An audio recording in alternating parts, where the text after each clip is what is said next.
O Flamengo venceu o São Paulo por 2-0 na volta do Brasileirão, neste sábado, no Maracanã, com um golaço de Luiz Araújo, que fez valer a lei do ex, e um de Wallace Ian.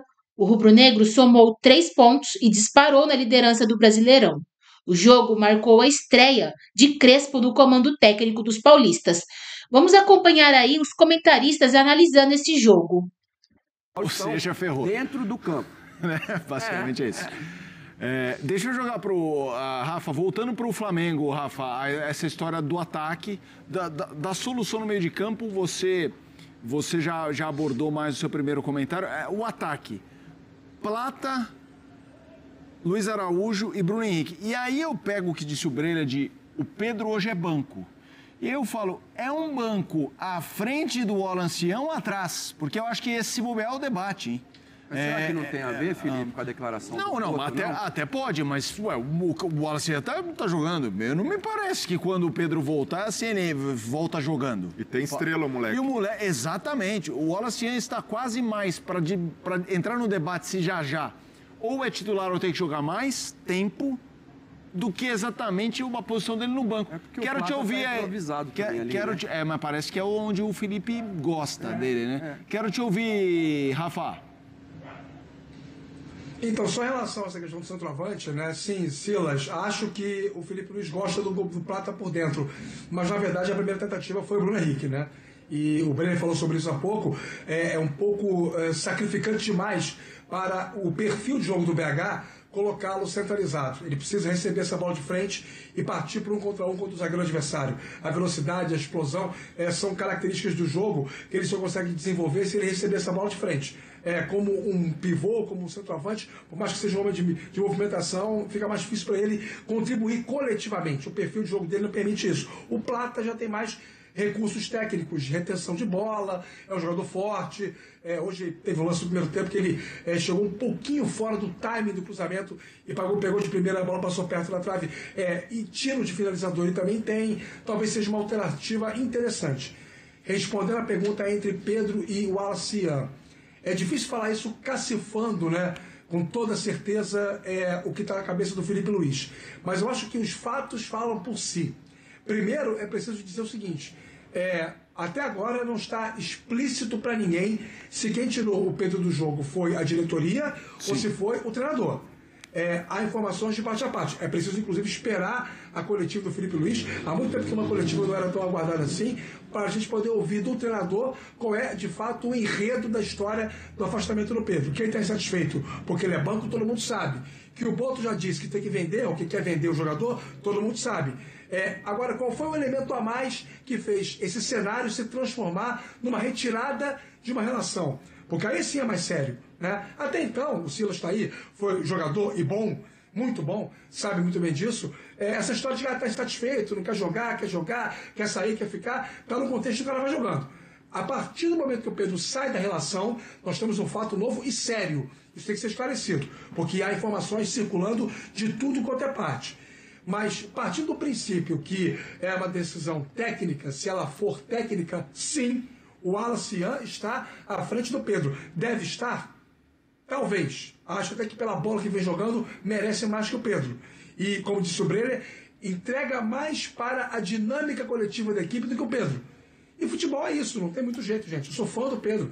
Achei ele um baita centroavante, jogador que informa, é jogador para estar na seleção brasileira, para pagar uma vaga para a Copa do Mundo no ano que vem. Agora, não está em forma, não está jogando, não está vivendo uma fase técnica boa. Tem muitas questões aí envolvendo o Pedro. E enquanto ele não se pagar em campo, outros vão se pagar no lugar dele. É o caso do Wallace.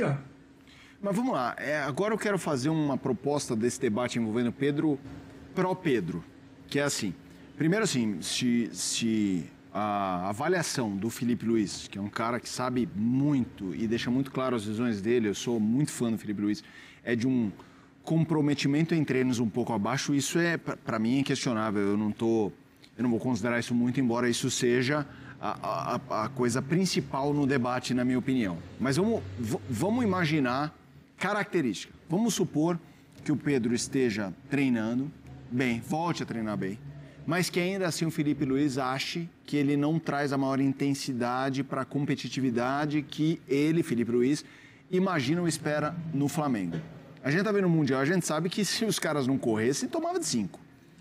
No mercado nacional, em que a gente já viu, inclusive no Flamengo, jogador que não deu tão certo na Europa, voar, vide Gabigol e o próprio Pedro, num jogo como esse do São Paulo, eu sei que a questão hoje é outra, eu só vou botar o asterisco de uma para ninguém falar, não, mas é a história do treino, eu entendi, e isso, eu acredito no que foi dito pelo Filipe Luiz e tudo mais, embora ele não tenha ainda falado expressamente agora, vamos ver o que ele fala na coletiva, ele não joga, mesmo que esteja em forma e apresente a sua característica, Pedro, de ter menos competência. Nesse São Paulo hoje, no primeiro tempo, amassando, ele, se bobear, até não tem mais qualidade para guardar e furar. Eu quero te ouvir sobre isso, Breno. Felipe, você entendeu onde eu estou chegando? Em alguns momentos, a gente viu algumas bolas pingando ali dentro da área do São Paulo, que a gente pensava, nossa, se tivesse o Pedro ali... Exato, eu pensei exatamente aquela do Plata mesmo. O 0-0 no intervalo, eu tava, talvez com o Pedro tivesse 1. E até pela qualidade técnica e pelo faro de gol, um jogador como o Pedro nunca será descartável. Esse é o ponto para mim, de separar as coisas. O Pedro não precisa ser chutado do Flamengo, muito menos pela porta dos fundos. Será um equívoco da diretoria se for por esse caminho. Mas, por outro lado, nesse momento, Pedro deveria aproveitar essa crise para fazer uma reflexão, calçar as sandálias da humildade e perceber que ele precisa evoluir. Isso daí é algo que falta ao jogo do Pedro. Concordo. Intensidade sem a bola. E é fundamental no jogo atual. Sim. A gente viu no Mundial de Clubes. Você viu o Harry Kane contra o próprio Flamengo? Exato. Todos os centroavantes do futebol mundial, Felipe, Lewandowski, Harry Kane, Haaland, eles precisam se dedicar na marcação. É chato, o cara pode não gostar, mas ainda mais para um técnico que tem as ideias do Filipe Luiz, se o Pedro não se adaptar, vai perder minutos. E hoje, por exemplo, é um jogo que ele poderia ser titular. Na rotação de equipe, ou até mesmo no plano de jogo, São Paulo vem com uma linha de 5 lá atrás, eventualmente até de 6. O Crespo foi estreia dele, começando o trabalho agora, foi para se defender, meio campo encorpado. Então, num jogo com esse cenário, dá até para o técnico negociar um pouco com essa pressão lá na frente. Mas se o Pedro não mostrar nos treinamentos para o Filipe Luiz que ele tem boa vontade de mudar e de ajudar e de evoluir, não vai ser do dia para a noite que o Pedro vai recompor como o Luiz Araújo. Luiz Araújo hoje foi o melhor jogador do Flamengo em campo. Fez o gol, participou do segundo, sem a bola, intenso o tempo inteiro. Porque é um jogador como o Luiz Araújo, que tecnicamente tem menos gol que o Pedro, e até eu vejo que o Pedro tem mais talento, o natural ali mais do que o Luiz Araújo. Mas se ele consegue entregar as duas coisas, gol, intensidade, algo que o técnico pede, numa dividida, qual jogador o treinador vai escolher? E outra, né, Breno? Não estamos falando, Luiz Araújo, não estamos falando um pereba. É um cara que também não deve achar legal correr como ele corre para marcar. E corre. É um jogadoraço, Felipe. Sim. Um jogador completo. Mas se a gente pegar ali talento, o talento puro... Não, eu tô sempre generado. Se ele tem o Pedro, ele pode, num determinado momento, o Luiz Araújo cansou. Traz o Plata para o Luiz Araújo e bota o Pedro lá. Opção é o que não falta, Silas. Mas é isso, Silas. O Pedro precisa se conscientizar. A bola tá com ele, tá no colo do Pedro. Ele precisa... Tá bom, eu não vou ficar de birra, eu não vou ficar de bico, eu vou treinar e vou ter boa vontade para executar o que o técnico pede. E não é o primeiro técnico que aponta essa deficiência do Pedro. E o Filipe Luiz já tinha cantado essa pedra antes do Mundial. E quando o Pedro teve a oportunidade, não mostrou nem mesmo ali bola ou até uma boa vontade nesse sentido de evoluir. Então, para mim, o Filipe, nesse momento, é totalmente coerente ter o Pedro no banco, repetindo. Não é para descartá-lo, mas que seja ali um alerta para que ele evolua e passe a entregar mais pro time. Vamos fazer o seguinte, já mais do Flamengo... Não é um fato novo, né, Breno? Fala, Rafa, pode falar. Não é um fato novo isso. A gente está vivendo, salvo engano, se as minhas contas não estiverem me traindo, em 4 anos de Pedro no Flamengo, nós estamos vivendo, 4 anos e meio, estamos vivendo a terceira crise existencial dele, né? O terceiro momento em que ele efetivamente teve aquela história que ele até chegou a fazer uma postagem enorme nas redes sociais, praticamente em tom de despedida. Quando eu disse bem o Breyer, não é o primeiro técnico que deflagra essa questão. O meu ponto é o seguinte: se um jogador não está se empenhando e ele não está em condições de participar da atividade, justifica ele não ser relacionado. Mas eu quero ouvir isso do Filipe Luiz. Eu também. Ele fale isso abertamente na coletiva hoje. Eu acho que é importante para esclarecer toda e qualquer situação que envolve, inclusive, a responsabilidade pela ausência do Pedro, porque não se trata de um jogador qualquer, se trata de um jogador que é ídolo da torcida e que, com a saída do Gabigol, virou o grande protagonista do ataque.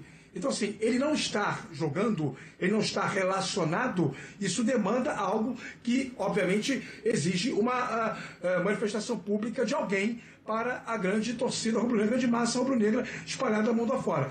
Meu ponto é o seguinte, o Pedro já teve momentos assim.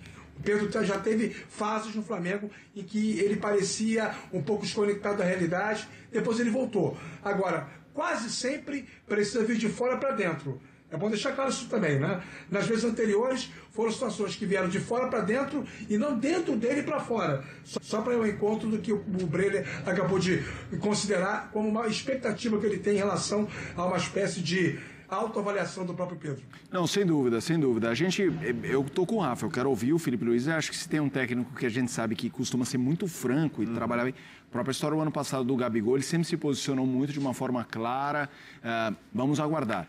Já mais do Flamengo, quero trazer o São Paulo aqui. Começo contigo, Silas, e mesma coisa, Breler e Rafa venham juntos. Qual é o tamanho do buraco do São Paulo? Porque, vamos lá, o São Paulo está nas oitavas da Libertadores, passou bem. Nas Copas tem um cenário diferente. Mas no Brasileiro, e ok, eu sei que o torcedor são paulino mais entusiasmado vai falar, peraí, perdemos do Flamengo no Maracanã, que é um cenário que vai acontecer com um dos 20 times da Série A, dos 19, sem ser o Flamengo. 15, o Corinthians foi lá e tomou uma traulitada e tal. Mas a gente tá falando, o taxímetro continua, né? Mudou o técnico, mas a situação é a mesma. Perdeu de Mirassol em casa, perdeu do Vasco de forma cachapante. Não há uma... E você olha a escalação, eu também era contra a saída do Zubeldia, agora vamos ver o que o Crespo faz. Você olha a escalação, você olha banco, você olha a situação de lesão. Cara, é um oscilaço. É drama, meu amigo, é drama. Nós fizemos os jogos da Libertadores do Atlético Nacional de Medellín. Que vai ser o Atlético Nacional de Medellín, Atlético Inter de Porto Alegre Nacional do Uruguai. Ele não sofreu com nenhum desses times jogando em casa. E nós fizemos o jogo do Inter Atlético Nacional no Beira-Rio só depois que o Inestrosa foi expulso, que o Inter tomou conta do jogo, ganhou de 3-0, alguma coisa assim, mas isso meio do segundo tempo. Foi. Melhor jogador do Atlético Nacional de Medellín. Encontrei torcedores no hotel, nós vamos ganhar aqui. Por aquilo que eles vinham apresentando. Então, o São Paulo só vai enfrentar na Libertadores esse time. Agora, o São Paulo, sem dúvidas nenhuma, ele é muito dependente do Lucas Moura. Porque o Lucas Moura é o cara que tem a experiência. Porque quando o Lucas Moura está jogando, o futebol do Oscar também cresce. O futebol dos meninos, das beiradas, seja o Ferreirão, seja o Ferreirinha, seja o Rian, seja o outro menino, como que é? O Luca também. E até o do André Silva.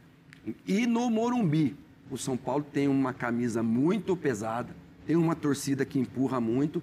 Agora a gente está falando questão de camisa, questão de tamanho de time.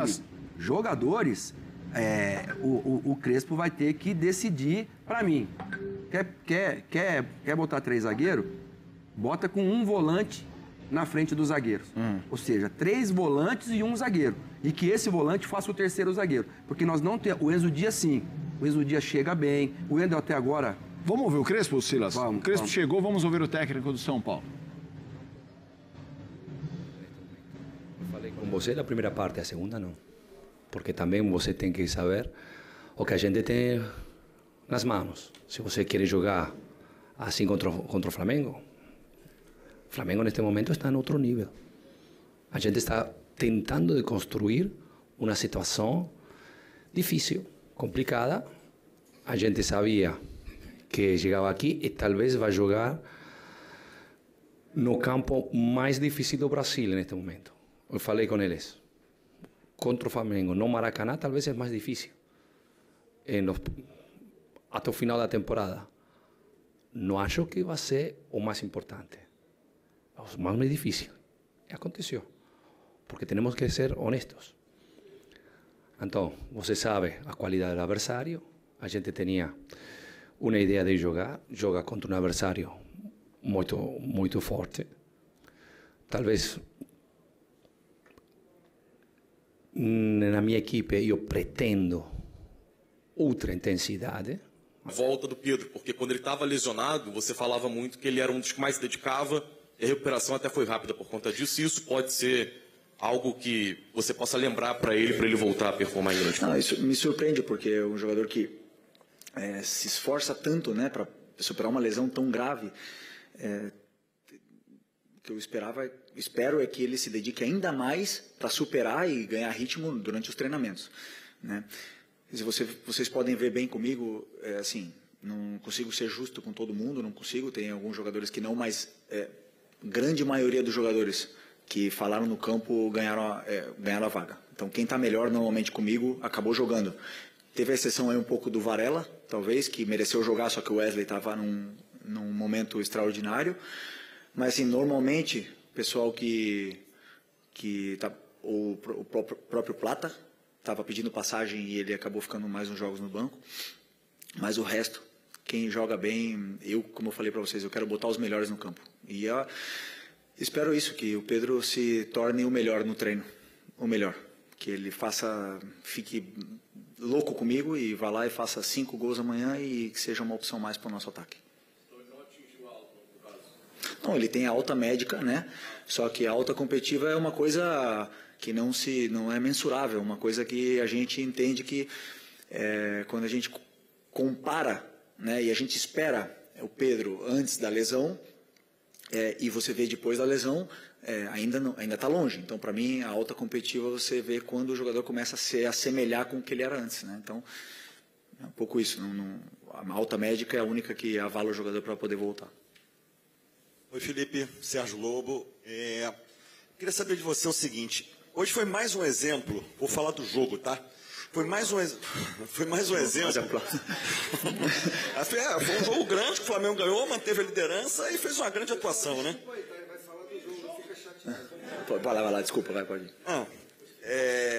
E aí o seguinte, o que eu reparei de novo contra um time do porte do São Paulo, que é um grande time do futebol brasileiro, vindo aqui enfrentar o Flamengo no Maracanã, que é um time que atuou de novo com a linha toda para trás, deixou o André Silva na frente, o Oscar um pouquinho ali flutuando entre as linhas, para tentar chegar próximo ali do André. No segundo tempo recuou ainda mais o Oscar. E assim, você está preparando cada vez mais a tua equipe para ter esses embates, mesmo contra times grandes, enormes do futebol brasileiro, vindo aqui no Maracanã para jogarem mais uma vez dessa forma, com linha baixa e tudo, que é o que está acontecendo, né? O time deixa o Flamengo ficar com a bola, o Flamengo tentou várias vezes, o Rafael fez um grande jogo, goleiro do São Paulo, hoje evitou muito mais gols. Enfim, queria saber como é que está sendo esse preparo, olhando mesmo para o adversário, que é um adversário grandíssimo do futebol brasileiro. Grande pergunta, grande pergunta. Estou até feliz pela sua pergunta, mas eu vou ter que discordar, porque sobre a minha visão do que eu li nas notícias do time que ele preparou para enfrentar o Flamengo, é um time que ficou baixo, não é um time que veio para jogar baixo, é um time que ficou baixo e veio, é um time que veio para jogar, montado para jogar com jogadores com bom pé. Não veio para se defender, porque se fosse para se defender, teria vindo com outros jogadores. Só que a pressão asfixiante dos atacantes não deixou eles jogarem. E aí eles tiveram dificuldade de sair, e nosso time depois conseguiu sair, não sempre, e você pode ver como eles não vieram baixo, que o Rossi teve que dar mais de 4 lançamentos longos no primeiro tempo. Então eles vieram para pressionar. Desculpa discordar, um pouco, mas o fato de o time conseguiu encontrar soluções e os espaços que o São Paulo estava deixando, empurrou o São Paulo até embaixo. Então, esses 5-3-2 acabaram fechando, bloqueando bastante o meio, e a gente só conseguia entrar por fora. Mesmo assim, fizemos muitas chances e... Estou frio aqui. E fizemos muitas chances, fizemos um primeiro tempo assim, maravilhoso, praticamente perfeito. Não lembro do time ter sofrido, mas esse time de São Paulo é um time muito bom, e eu já sofri o Crespo como treinador aqui. Nós ganhamos com o Flamengo, com o Renato Gaúcho, e no resultado acho que foi 4-1, se não me engano, 5-1, e na minha visão não foi justo, porque a gente sofreu muito aquele jogo. Então eu conheço bem o Crespo, sei o treinador que ele é, e essa vitória tem muito mérito. porque não é um jogo tão simples como vocês podem pensar. Aqui, Felipe. Vamos lá, entrevista do Felipe Luiz. Antes ouvimos o técnico do São Paulo, Hernan Crespo. Eu quero ouvir o Rafa, o Breiler, o Silas. Aqui a gente reúne alguns anos de experiências nesse tipo de ecossistema, né, de entrevistas coletivas. O Silas, do outro lado, como jogador em zonas mistas. Mas eu queria começar porque, para mim, o que a gente testemunhou agora é muito positivo para o futebol. Assim, verdade, esclarecimento. Isso, inclusive, esvazia debate. Entendeu? Esvazia o debate, assim. O debate que pode encaminhar para algo ruim. Ah, claro, sim, claro. Eu gosto muito do Felipe Luiz. E volto até a entrevista do Crespo. Para mim, a entrevista do Crespo também foi muito positiva. Pensando no São Paulino, que a gente sabe, tem torcida, entusiasmada. Realidade, não dá. Na trocação com o Flamengo, esquece, outro nível. E, não vamos jogar mais com o Flamengo esse ano. Ainda bem. Graças a Deus. Graças a Deus. Graças a Deus. Então, pra mim, o que a gente viu hoje no Maracanã... É o segundo turno, né? Lá em São Paulo. Exato. É que ele estava citando o Maracanã como esse estádio temido. Pra mim é o pior e tal. Ah, sim, no Maracanã, sim. Então, Crespo e Felipe Luiz e tal. Como o Rafa era o que sinalizou... Todos nós estávamos curiosos. Mas o Rafa sinalizou isso. Pô, quero ver. Eu vou começar contigo, Rafa. Eu queria que você falasse um pouco da entrevista, especificamente do Felipe Luiz, no tema... Pedro. Ao longo de uma temporada de futebol, Felipe, Silas e Breiler, em alguns dias específicos, a gente vive capítulos que são marcantes e que servem para algo que vai muito além do factoide, né, ou do factual. Serve para conceituar parâmetros e para melhorar todo o ecossistema do futebol.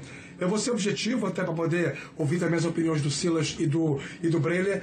O Felipe Luiz deu, mais uma vez, uma verdadeira aula de como se comportar diante de um tema tão complexo, tão delicado, falando para milhões de torcedores posicionados diante de câmeras e microfones. Até porque eu aprendi muito menino aqui no Rio de Janeiro, em Bom Sucesso, que a verdade invariavelmente é um caminho a ser praticado, né? Raríssimas são as oportunidades da vida em que a gente não deve dizer a verdade. E mesmo assim, se houver algo muito mais vantajoso, né, um benefício maior, e raramente isso acontece, né? Felipe Luiz foi extremamente feliz na escolha das palavras, na maneira sincera com a qual se comportou diante de todos os questionamentos, educado com todos os repórteres que perguntaram sobre o tema. Foram 5 perguntas sobre o Pedro na entrevista coletiva. Respondeu a todos de maneira calma, de maneira ordeira, de maneira civilizada, ao contrário da maioria esmagadora de técnicos do Brasil, que, na posição que ele estava agora, iria se comportar de uma outra forma, espetando, ofendendo, sendo grosso, sendo antipático com o perguntador e automaticamente com a torcida que está do outro lado esperando a resposta. Quero parabenizar o Felipe Luiz, porque o nosso papel enquanto crítico é exatamente esse: apontar as questões que a gente percebe que são necessárias, alguns esclarecimentos, e quando eles acontecem, enaltecer, valorizar. Parabéns ao Felipe Luiz, que mostrou agora, mais uma vez, porque no ecossistema do futebol brasileiro, acima de tudo, independentemente do treinador, um cidadão acima da média. Felipe. Rafa, o Felipe Luiz também se banca no jogo, porque a gente não pode esquecer de todo o contexto que vinha o Flamengo, de crise, de cancelamento de contratação de jogador, o Boto pressionado. Hoje era um jogo perigoso para o Flamengo e para o Felipe Luiz, porque uma má atuação já geraria o assunto Pedro, é porque o Pedro não jogou, e o Flamengo, pelo contrário, jogou muito bem sem o Pedro e venceu até com margem de fazer um placar maior. Então, além disso, o Felipe Luiz se garantiu com o time que ele pensa ser o ideal, e isso acredito que deu confiança para ele fazer esse desabafo necessário. E mais, quando ele fala do Pedro, ele é muito ponderado ao bater na mesa e dizer: não quero que o Pedro saia, eu quero contar com o jogador. Preciso dele. Eu quero recuperá-lo. Então, a todo momento, ele mostra que confia no Pedro, que ele não quer... que ele não tá fazendo isso de birra, ele não tá fazendo de implicância. Ele chega até a dizer: você não acha 30 gols no mercado. Como quem diz, mesmo que você tenha dinheiro pra contar, você não acha, cara. Chegou a chamar de meu Pedro. Então. E depois nosso Pedro, ou seja... E jogou com o Pedro também, né, Silas? Ele tem essa relação de atleta, de colega. Então ele sabe do que o Pedro é capaz. Então, O principal, o Felipe Luiz separou o que é bronca da diretoria e o que é comissão técnica. Qual a visão da comissão técnica em relação ao Pedro? Se ele se dedicar mais, vai jogar. Se a diretoria tem ressalvas ao Pedro, se a diretoria quer vendê-lo, isso não é questão do Felipe Luiz da comissão técnica. Ele deixou isso muito evidente. E o principal é, quando o Felipe fala isso, ele quer buscar uma maneira de tocar o jogador. Porque o Felipe Luiz, quando dá esse recado público, ele sabe que o Pedro vai ficar insatisfeito, ele sabe que num primeiro momento isso não vai cair bem, mas ele espera provocá-lo finalmente, que o Pedro acorde. Então, para mim foi muito válido esse desabafo. O Felipe Luiz já tem muito crédito no Flamengo, já conquistou título, já tem ali a carreira de atleta que fala por si só, os títulos também como jogador. Mas hoje o Felipe Luiz ganhou muitos pontos com a torcida rubro-negra. Se tinha gente desconfiando do trabalho dele, da maneira como ele tratou a questão Pedro, hoje eu vejo que boa parte da torcida do Flamengo vai compreender qual é o ponto do treinador. E o ponto do treinador é: quero mais dedicação do atleta. Espero e não negocio com isso. Ele fala, né?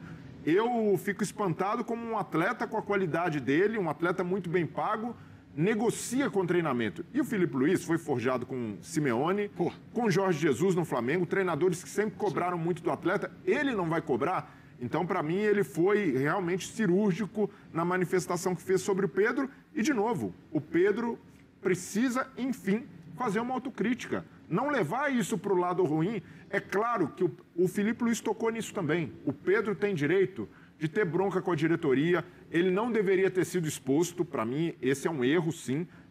Se você trate isso internamente, cobre internamente, ou como o Felipe Luiz fez, endereçando um recado de maneira técnica, não abrindo as portas para o jogador sair. Isso daí não se faz. Mas esse tipo de bronca, o Pedro não pode levar para o campo e transformar em picuinha, em transformar em pirraça. O Pedro precisa entregar o que o treinador quer, e o treinador já disse. Ele quer mais intensidade, como ele vê de outros jogadores. Se o Pedro, com muito mais rodagem, com muito mais título na bagagem, acha normal que o Wallace Ian possa furar fila, um jogador que é ótimo também, mas que acabou de subir da base, ele tem de repensar a carreira, porque não é normal. E até porque o Pedro bateu na Europa e voltou com a qualidade toda que ele tem, sendo o goleador que ele é. Porque falta algo ao jogo dele. E o Felipe Luiz está tentando ajudá-lo. Está tentando tornar o Pedro um jogador melhor. Deixa eu ver, Silas. Parabéns ao Crespo, né, pela entrevista. Parabéns ao Felipe Luiz também. Mas eu quero começar pelo Crespo. O Crespo, ele fala assim, dentre todas as respostas que ele deu, ele falou: nós vamos recuperar o elenco, que é o objetivo agora. E o Rafael, nas finais que o São Paulo fez, as últimas finais, tem uma entrevista do Rafael, tem um vídeo do Rafael no vestiário, Rafael goleiro, que hoje fez uma baita de uma partida, e ele fala assim: a nossa intensidade é a nossa identidade. O Rafael goleiro fala isso. E o Crespo falou aquilo ali: quero recuperar a dinâmica do trabalho. Ou seja, ele quer um time que corra mais, um time que batalhe mais, um time que dificulte mais para o adversário, e para isso o time precisa estar inteiro. O Cilinho falava para a gente: futebol é prestação de serviço. E aí eu vou para o Felipe Luiz. Sim. Cada vez também fico mais fã dele. Cara, a gente tem ali. Quando você vai fazer um teste, quando você chega, o elenco chegou no começo do ano, vamos lá para a pré-temporada e vamos fazer os testes físicos. Você quer fazer o seu melhor. Por quê? Você vai fazer o seu melhor, você vai ver aquilo que falta para você e você vai ver em que nível que você está. Você bateu lá em cima. Eu era muito bom de fôlego, aguentava muito, corria muito, eu dava muito pique, me recuperava muito rápido, então meu adversário cansava mais rápido do que eu sabia me aproveitar disso.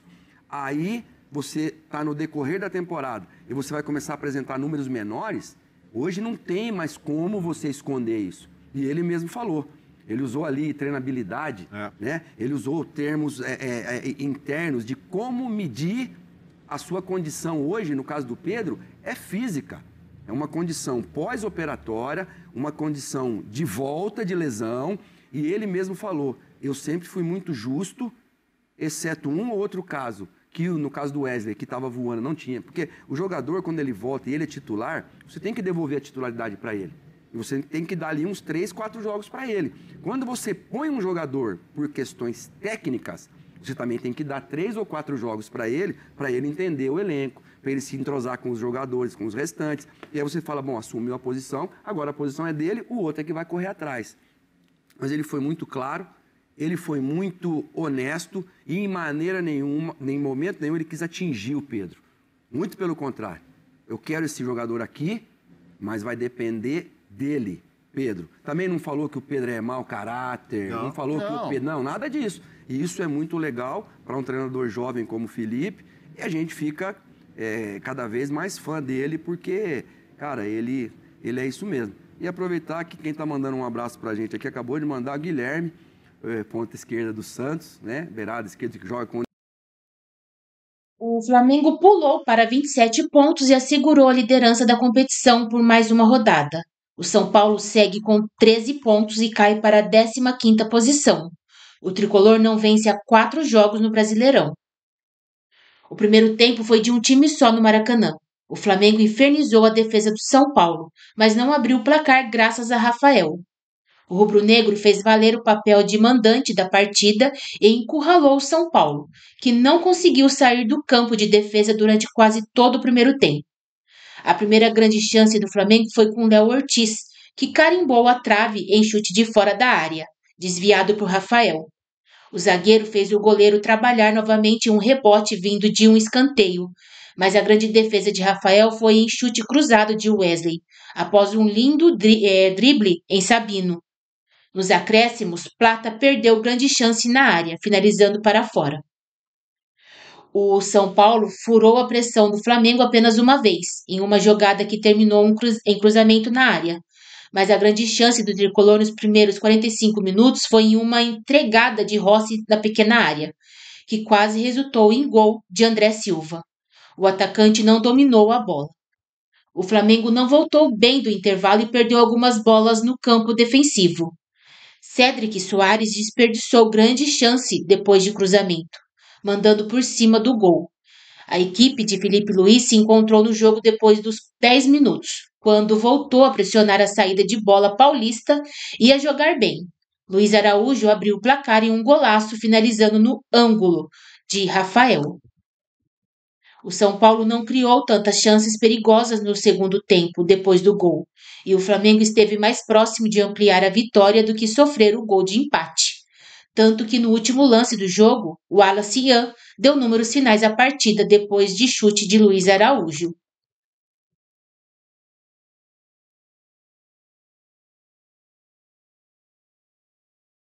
O Flamengo enfrenta o Santos na quarta-feira, às 20 horas, na Vila Belmiro. O São Paulo visita o Bragantino na quarta-feira, às 21h30, no Cícero de Souza Marques, localizado em Bragança Paulista.